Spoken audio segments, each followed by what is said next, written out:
বাস্তবায়ন করা তো হচ্ছে এটা জনদাবি। জনস্বার্থ রক্ষার জন্য পরিবহন সেক্টরে একটা শৃঙ্খলা দরকার। এখন সে শৃঙ্খলাটা কিভাবে হবে? পরিবহন সেক্টরের সাথে যারা যুক্ত আছে তাদেরকে নিয়েই করতে হবে, বিচ্ছিন্নভাবে না, অথবা ধরেন একে অপরের প্রতিপক্ষ প্রতিযোগী এভাবে না। এই সমন্বয়টা আমরা করছি। সেখানে পরিবহন মালিক সমিতির যারা আছেন এবং মালিক যারা আছেন, যদি আমি এভাবেও বলি, তাদের সর্বাত্মক সহযোগিতা আমরা পাচ্ছি। তারাও একটা আমূল পরিবর্তন চায়, একটা শৃঙ্খলা চায়, একটা জবাবদিহিতার মধ্যেও থাকতে চায়, একটা ধরেন মনোরম পরিবেশটা এনশিওর করতে চায় যোগাযোগ ক্ষেত্রে। তো তাদের সহযোগিতা আছে। শ্রমিক যে সমস্ত ফেডারেশন আছে, সংগঠন আছে, তারাও এই যে জরাজীর্ণ পরিবহন সেক্টর বা ব্যবস্থাপনা, স্বেচ্ছাচারী ব্যবস্থাপনা, বিশৃঙ্খল ব্যবস্থাপনা, তার থেকে তারাও উত্তরণ চায়।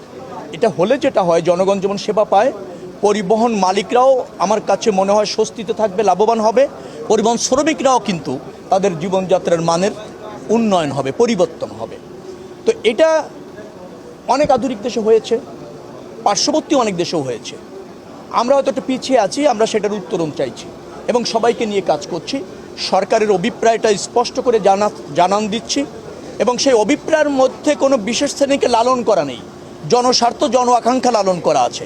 এটা যখন তারা বুঝতে পারছে, সবাই সহযোগিতা করছে এবং সেক্ষেত্রে আমাদের একটা সমন্বয় দরকার। সেই সমন্বয় নিয়ে ইতিমধ্যে নীতিগত বেশ কিছু সিদ্ধান্ত আমরা গ্রহণ করেছি।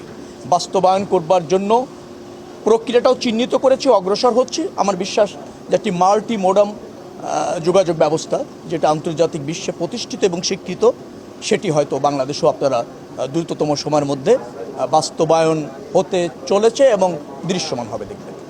এটা তো আমরা ইতিমধ্যে ওটা আমলে নিয়েছি এবং বাস্তবায়ন করবার জন্য প্রাথমিক পর্যায়ে যে সমস্ত কার্যক্রম থাকে সেটা ইতিমধ্যে চালু হয়েছে। ফিজিবিলিটি স্টাডি বলেন, একটা ডিপিপি প্রণয়ন বলেন, এগুলো তো একটা প্রকল্পের প্রাথমিক ধাপ, সেটি ইতিমধ্যে আপনার গ্রহণ করা হয়েছে এবং অনুসরণ করে চলছে। নিশ্চয়ই যেহেতু পাবনাবাসীর দাবি একটা বৃহত্তর জনস্বার্থে, সামষ্টিক স্বার্থে, ডেফিনেটলি এটা বর্তমান সরকারের অঙ্গীকার। এবং আমি যেহেতু এই যোগাযোগ বলবো, আমি যোগাযোগ ব্যবস্থাপনাটা দেখছি, রেল, সড়ক এবং নৌ, ওখানে নৌ এবং সড়ক দুটেরই একটা, আপনি যে প্রকল্পটা মেনশন করেছেন, দুটেরই একটা কিন্তু গুরুত্বপূর্ণ ভূমিকা আছে। তো সেটা সমন্বয় করে ইতিমধ্যে আমরা ওটা অগ্রসর হচ্ছি।